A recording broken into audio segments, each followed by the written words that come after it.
Hello, it's Richard Little from Your Land Partner once again.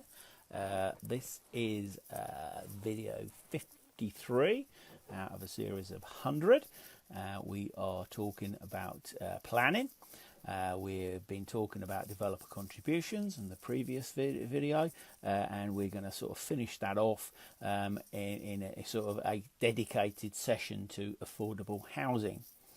Now, a very much misunderstood area of development, and in some ways misunderstood in a bad way, in respect that people are missing out, because it can be a great contribution to cash flow and profitability on a site, and also in a bad way because people underestimate the true cost. They underestimate the value, but they also underestimate the cost.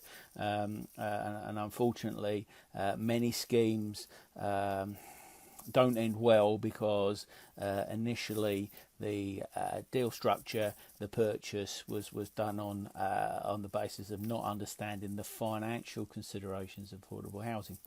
So we will be returning to different aspects of affordable housing as we go through the videos, when we're looking at exits and things like that. But we're going to give you, I'm going to give you a fair bit of detail. And as with anything that we ever talk about, particularly when we're talking about planning, it might be different in your area. And that's my disclaimer. So whatever I say won't be wrong somewhere. But no, seriously, it will be different, and we have explained in previous videos how you find that out in terms of affordable housing criteria, pretty much on the local authority, either the planning port, not the planning portal, in the planning documents, so in terms of the local plan, and supplementary documents. It's there somewhere, dig it out, you'll find it. So what we're going to do is say most of the stuff, generalisation, few examples, etc., to hopefully sort of solidify some of the points I'm going to make. Now, if you are watching, listening, might be useful on this video. If not others, is perhaps to have a pen to jot some things down. I'm going to start off by reading something out of a book. I've mentioned this book before. It's about the NPPF. Sorry, that's obviously the wrong way round.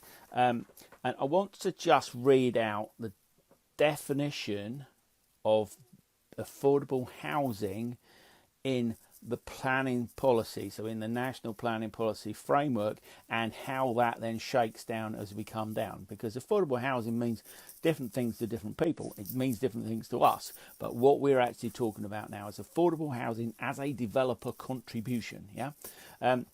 So it's defined within the NPPF, can't remember, 61 or something, 61, as housing for sale or rent for those whose needs are not met by the market, including housing that provides a subsidised route to home ownership and or is for essential local workers, and complies with one of some definitions, so 4 definitions that I'm actually going to give you now.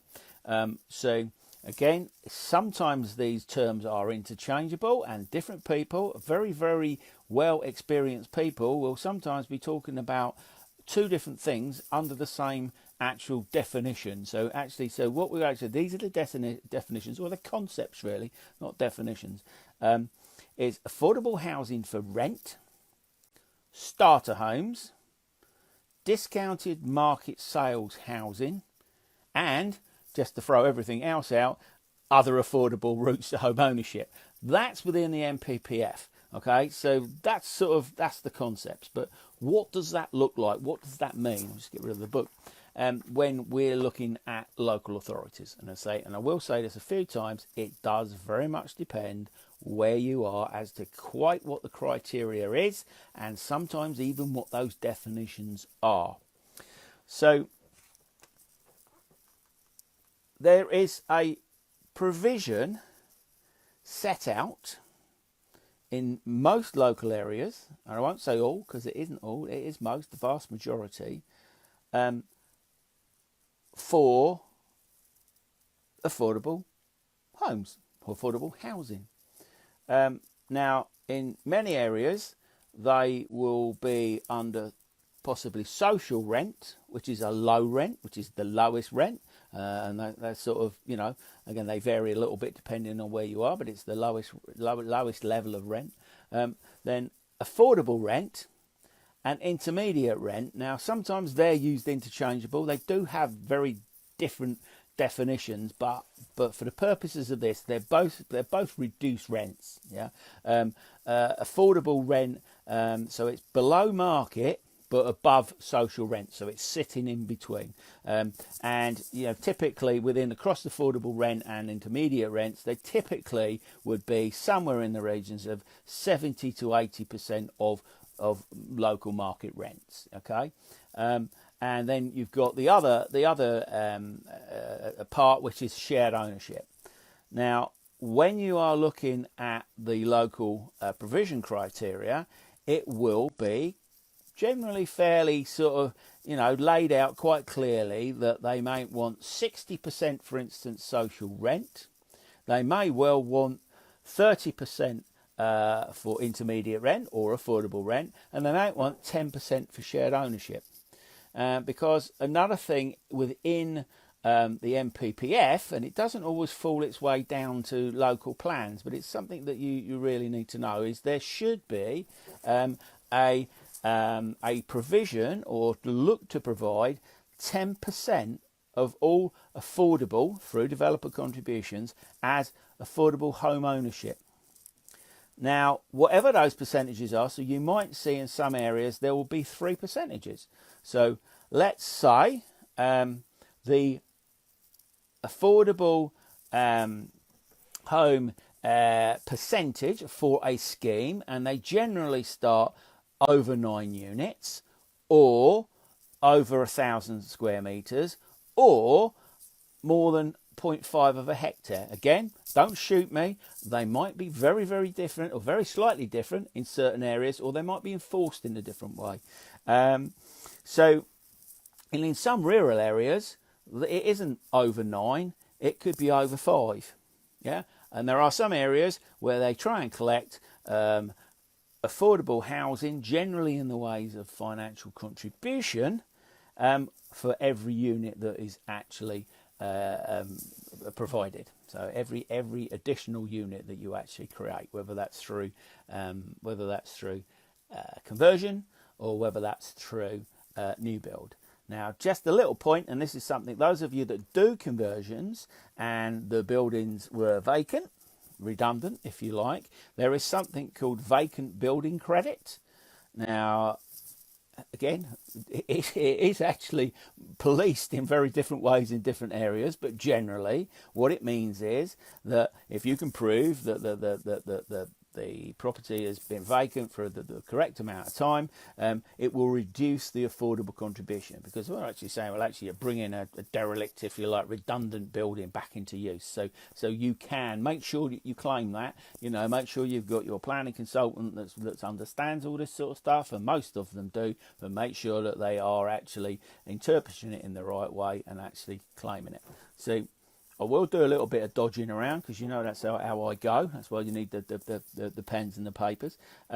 So the way that affordable contributions are collected, now the directive from up above, if you like, it should be on site. So generally it should be provided on site. However, there are some circumstances where a financial contribution is acceptable. Okay, now that can be very beneficial to the site, because this is something that you won't see written down in many places. If there is no affordable housing provision on site, the value of the rest of the units will be higher. Very few people will admit that, because they don't want to admit that that's actually true, because there's all sorts of, equality things and all sorts of stuff and all that. But the reality is that's what happens.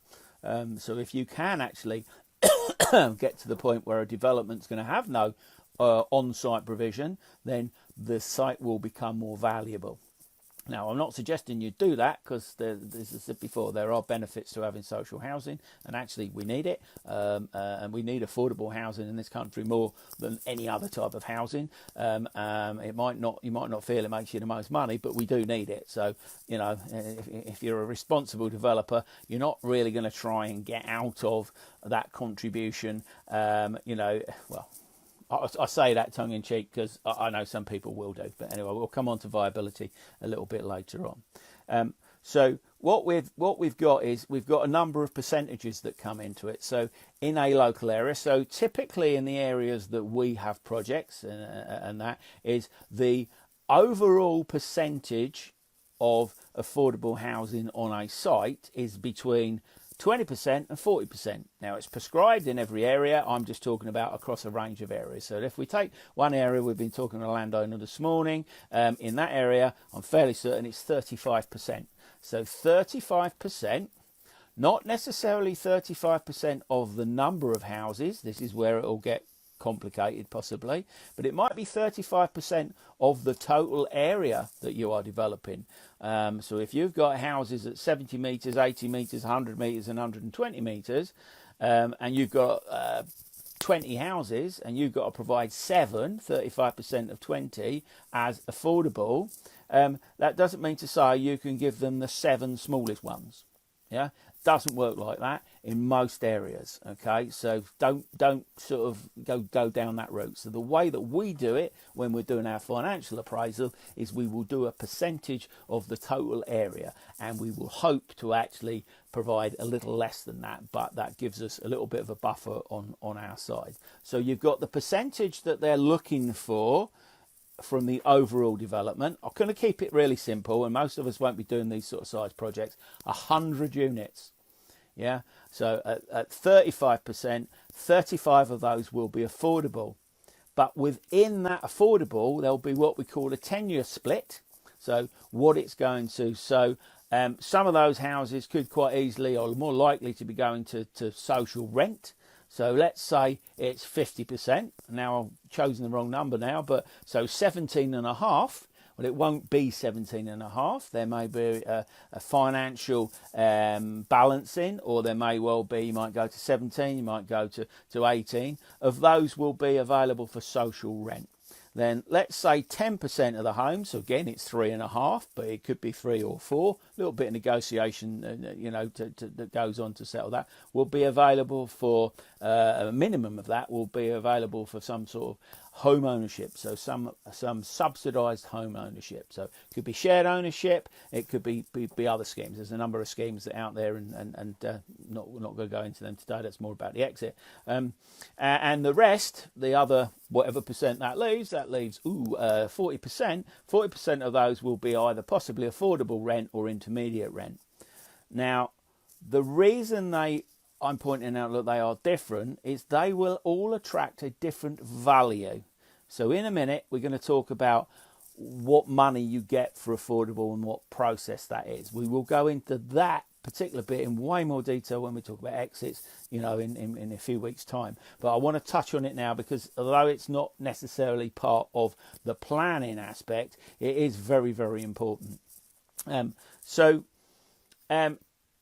If you look at the social rent, so social rented, so what actually happens is when you've got an affordable, you've got to provide some affordable homes on a site, then there's a number of ways that you can do this, but by far the best way is to be working directly with a registered provider. Now that could be a housing association, it could be the council, in some cases it could be another charity, and actually you get them involved really, really early on in the process, and you work out which houses are they're gonna want, and you will often take that forward. You'll use them and take them forward in the planning process if you're looking at stuff that hasn't got planning, which is mostly what we prefer to do.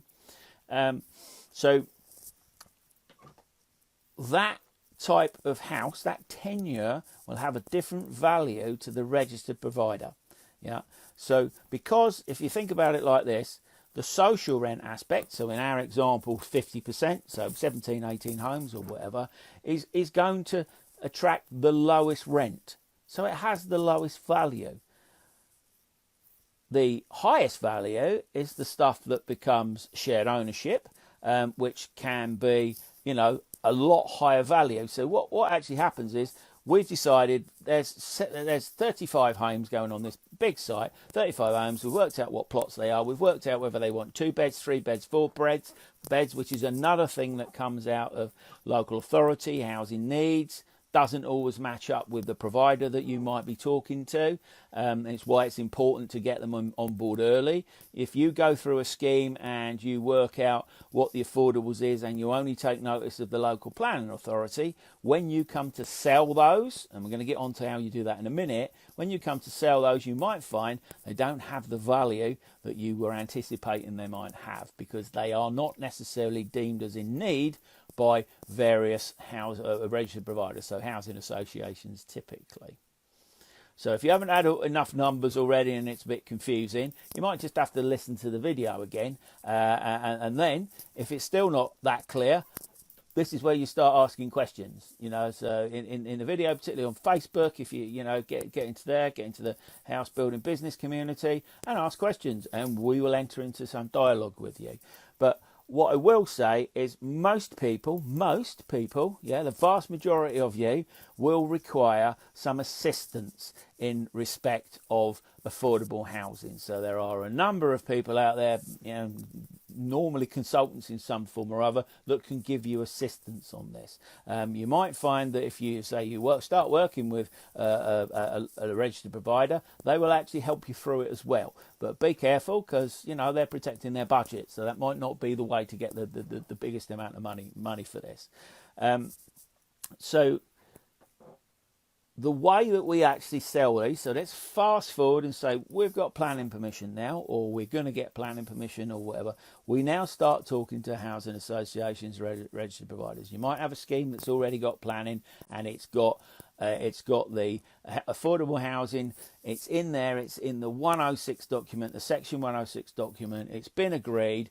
That's it, right? Now it's not set in stone, but if you need to change it, and I will give you a warning here, if it's not worded correctly and you are going to a housing association, they may require specific wording within the 106 to enable them sometimes to even get the grants that are available that they can get towards their housing costs, and other things as well. So the important thing is, when you're actually going through the whole affordable housing scenario and you're looking at what's what, etc., if you don't get the right advice on board and the 106 is all done and it's a bit of a palaver to where to get it all sorted and get it signed anyway, if it's not worded correctly, again, your affordable housing will not have anything like potentially the value that you want it to have. So let's look at how we get the money, if you like.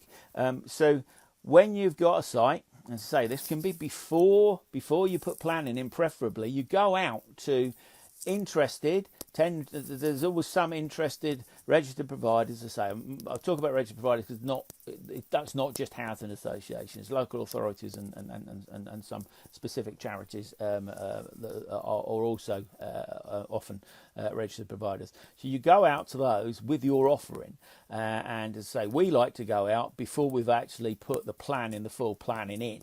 We'll have had a pre-app, etc., to get some sort of idea of where we're going, and then we start the dialogue with the RPs, generally local or regional offices of local and national or regional and national providers. So some of the housing associations are, they're the biggest landlords in the country in many cases. So what we do is we say, right, okay, here we have, I'll change the numbers to make it easy. We've got 10 houses that are going in for affordable. 7 of them are for social rent, 2 of them are for intermediate rent, and 1 of them is for some sort of shared ownership, so some subsidised purchase scheme. Now, each one of those tenure types will have a different value to the RP. So you put them out there and they effectively bid on them. So you're putting it out there, you put it out to as many as you think might be interested, and sometimes there's not as many as you think there are, depending on what you're providing, where it is, how many there are. and they will bid on it. Okay, and if you're providing something that's in demand, in need, yeah, in need as decided by the RP and not necessarily the planning authority, so they don't always match, then they will pay you more, yeah. And they pay different rates effectively for different tenure types. Now, I'm talking here about England.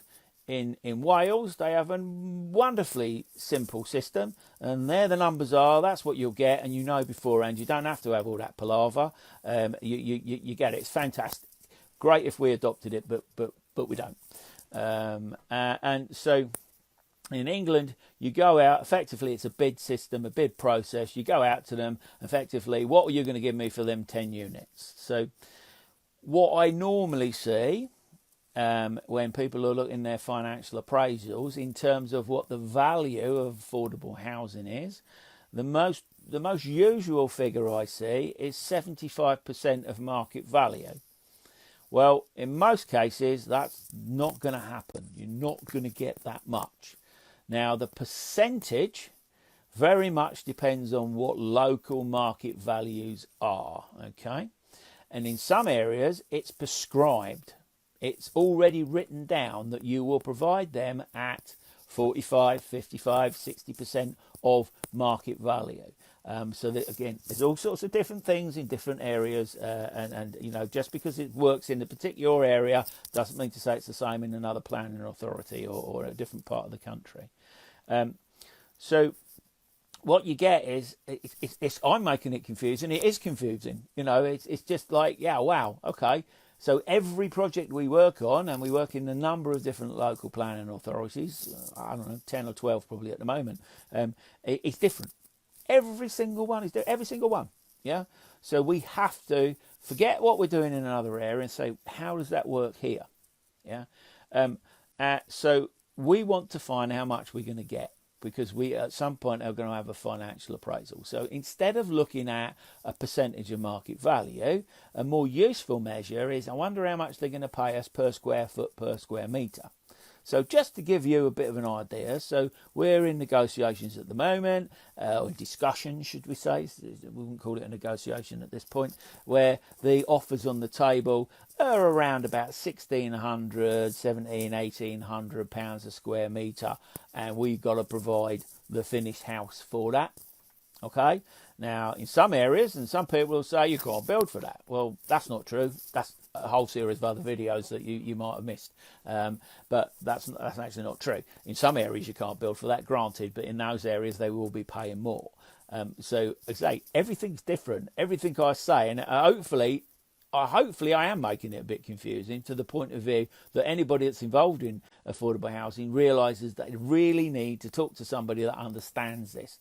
Yeah, and as I say, there's a number of people around. There's a number of people that are out there on the circuit and in social media and stuff like that. Just be mindful that whoever you talk to, do they know as much as they you know are suggesting they know? Because they know more than you. You know, they're going to appear quite smart, aren't they? But actually, you know, what is their agenda? Where are they coming from? What are they trying to do? Are they looking for fees? Which is nothing wrong with that. You know, this sort of information you're not really going to get for free. Not specifically about a project, because there's a lot of work involved here. You know, so even internally, I wouldn't know what the cost of it internally is. I'm sure there's some numbers somewhere for us, but it's costing hundreds, if not thousands, to ascertain what we're going to end up getting, or what we think we're going to be getting for our affordables. So you will get, as I mentioned, those tenure types, so the social, affordable, and the intermediate and the shared ownership, using 4 of the terminologies, will all attract a different. So the most valuable one, which you will get more for generally, is the shared ownership, where you might actually get 80, 85 or even 90% of the local market value.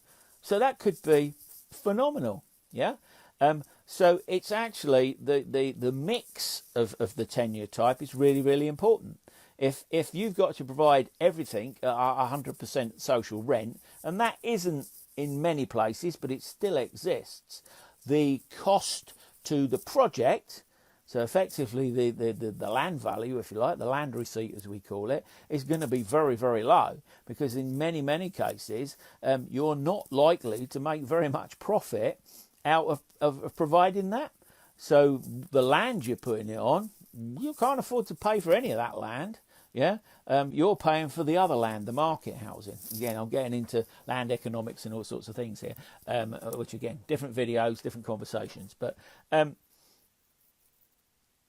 with all the variables, yeah, if we are looking at 20, just say 20% of our site has got to go over to affordables, and for those affordables, we are going to get a sum that is close to 60% of the market value. Yeah, you'll probably quite quickly work out in many areas that that's going to impact on the margin, on the bottom line of not just those units, but some of the market units as well. So you've really got to get this right. But if you remember, I said at the beginning, and I've said a number of times, that affordable housing is brilliant, can be brilliant. So if you get it right and you've negotiated the right deal structure, so you're not overpaying for the land, yeah, then actually it's wonderful, because those units are generally, they can be pre-sold. So you can do a deal with the registered provider. You could do a land deal where you actually, well, there it is, buy the land, or you can do a land design and planning deal, so you get all that and then they go away and build it themselves. Some of them do. Or you do the whole thing, so land design, planning, delivery, yeah, and you will get a contract for that. You could have a design and build contract, you could have a standard contract, in which case you will get paid as you go through. So the benefit here is you're getting cash flow, yeah. Which is good for the funders. They what could be, say, 40 units, and you're putting 10 of them into affordable. Well, it only becomes risky to a degree on 30 units, so it's cutting down the scale of the risk, and you're not borrowing so much money. So depending on the scheme design, etc. So say, I know I'm making it confusing, but it isn't that straightforward, because the more straightforward somebody makes it, the easier they're making you feel about it, and that's dangerous, because there are so many areas you can get tripped up on here. So there are some schemes, for instance, like build to rent, for instance, which is something that sort of, so this is sometimes a way that you can reduce the amount of affordable, yeah, on site. But build to rent in planning terms will require that there is a 3-year or more tenancy agreement. So long-term tenancies. So just because you might be doing a scheme and you're going to put them all into rent, doesn't, in planning terms, make it a build-to-rent scheme. So if you start looking at stuff, I won't have any affordable, or I can get rid of affordable on this scheme or whatever, that's not necessarily the case.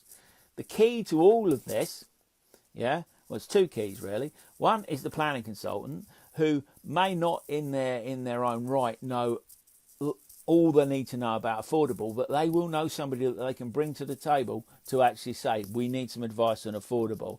So there's generally a consultancy fee in there, obviously. So people are always looking to get out of affordable housing. So let's say we have a site which is big enough for 20 houses, but actually we don't want to do 20 houses on it. We're only going to do 8. Yeah, and they're going to be less than 1,000 square metres. Chances are that site's going to be more than half a hectare, so you're going to get caught for affordable anyway. Other ways that they look at it, we'll split the site. We'll buy a bit now and a bit later on. Now, that has worked in the past for a few people, but it is very, very precarious, shall we say, because if you do a site and then there's another linked site, that can be looked back and it can be linked, then they might come at you on the second site for all affordable or something to take the whole thing. So it depends how aggressive, if you like, the local authority are, the local planning authority are. Another way of doing it is, this company will buy that one and this company will buy that one. 2 different companies, 2 different SPVs, 2 different balances of shareholder, etc., etc. Some local authorities seriously aren't that daft. They will find out. So if you're trying to avoid, if you like, affordable housing, because there are benefits to avoid to avoid. I get that, in terms of financial, margin, profit, etc.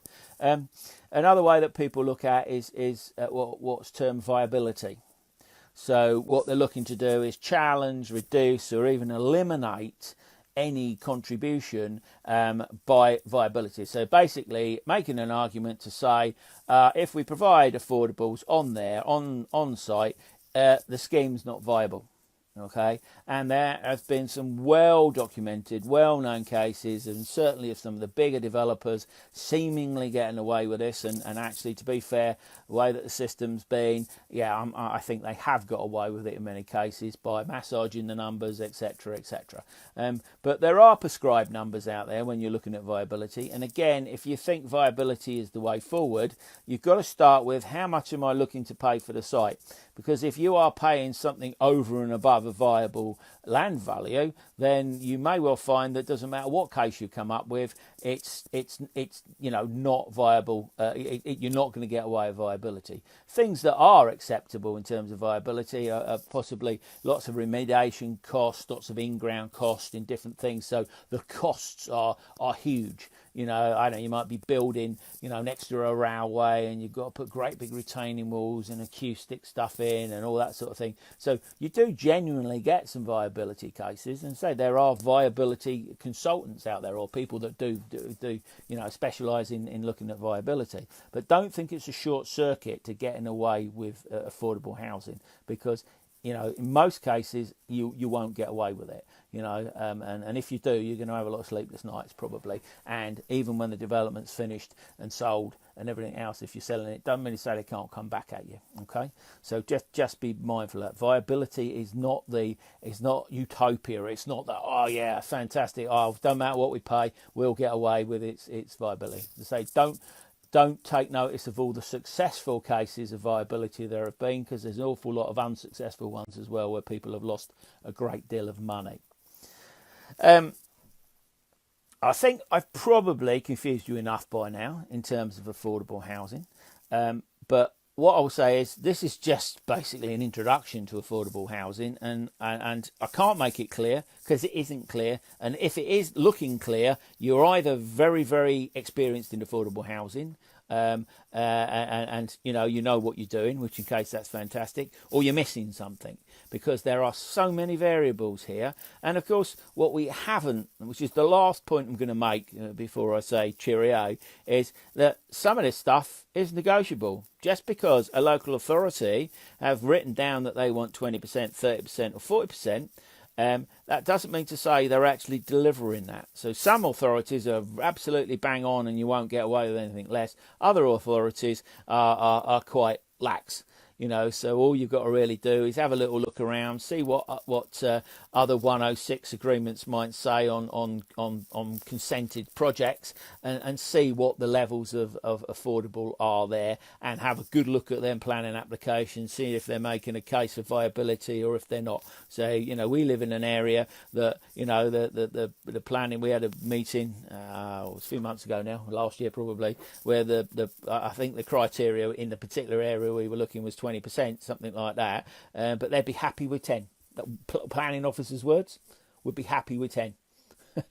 So that's what you need to understand. So it's not just what's written down, it's people that understand how it works in that area and know who to have the conversations with, and when to have the conversations, but the issue we always have when we come back to appraising things is people overestimate how much they're going to get for their affordables, and that's the one of the biggest issues that I see, and then that means that maybe the deal doesn't work, they can't get it funded, etc., etc. So you just got to be very, very careful of affordable. But really, we look at projects that have affordable. If the affordable criteria in many cases where we work is set at 10 units and above, then if you go 10 units and you've got to provide 40%, you're only going to have 6 for the market. So it doesn't overly work. So we will tend to be looking at, 18, 20 units to actually make sure that the affordable will work for us. And one of the reasons that we look at the bigger projects and take on the affordable is there's less competition. And in other videos we'll explain quite how that can be advantageous in terms of exits and risks and stuff like that. So you just got to bear with me and say that I'm only really been talking about affordable, gone off piste a little bit as ever, in respect of developer contributions. So you've got more information than you actually necessarily would get at this point. But the overriding thing is, don't try and go it alone unless you've done it before and you've done it successfully. Even if you have, doesn't hurt for somebody else to have a look at it, and they might have a different angle. There's all sorts of things that where we can negate some of the affordable. Don't send me a message and say, can I do it on this project? I'm not going to spend, right now, I'm not going to spend hours and hours and hours looking at any person's one project, because that's what it will take to have an understanding. All you can really do is have a bit of a look and sort of say, oh, yeah, you need to talk to somebody. This is an area that's so crucial to the success of a project, that you can't take this to chance. As I say, we've been doing this a long time, we understand it, but we still take advice. It's not always advice sometimes, it's a sounding board. Can we look at this a different way? All right, so I'm going to leave you with the fact, that affordable housing can be absolutely wonderful as a de-risker for both your planning process and the end result, the exit. Okay, it can be, but believe me, with all of the variables that I've talked about this evening, and there are more, I'm sorry to say, there are more, and on any individual project there'll be any collection, any number of variables, is that if you get it wrong, your project could be financially dead before it actually starts. So you need to be considering this way early in the early stages of sourcing and acquisition, certainly before you're securing. Okay, and there will always be a case that you will not know exactly what you're going to get for your affordables, just like you don't know what you're going to get for your market stuff, or even what rents you're going to get, and what refinancing you're going to get when you start these schemes. One of the skills of a developer is actually forecasting, if you like, but no, projecting and being comfortable with the numbers that they've got. So de-risking through the deal structure, de-risking through using the right numbers. So many developers come unstuck because they don't understand that. They start up in a rising market, they make a load of money, and then they lose it all in a static or falling market. It's exactly what we're seeing now. Real shame. Today I saw the first part finished project come up in an auction. Somebody sent it to me, 20 units in Birmingham. Don't know what's happened, but it's in an auction. That's never great news. A part finished project is never going to fetch its best value in an auction. But obviously, maybe they need the money, maybe it's desperate or whatever. But anyway, that's enough for me. It's been a long one, and yes, you will need to probably watch this once or twice if you can bear it. Once and twice more if you can bear it. But there are some gems in there. And to say, if you're watching on Facebook and you get a bit of an understanding and you want some general pointers or some general points clarified, yes, stick the questions in there. We will spend some time answering them. But don't send me your deal to say, what do you think the affordable is on that? Can probably point you in the direction of one or two people that might be able to help, but you will have to pay them a fee. And so it's been Richard Little from Your Land Partner talking about affordable housing in respect of developer contributions in the planning bit. So I'll see you again another day. Take care.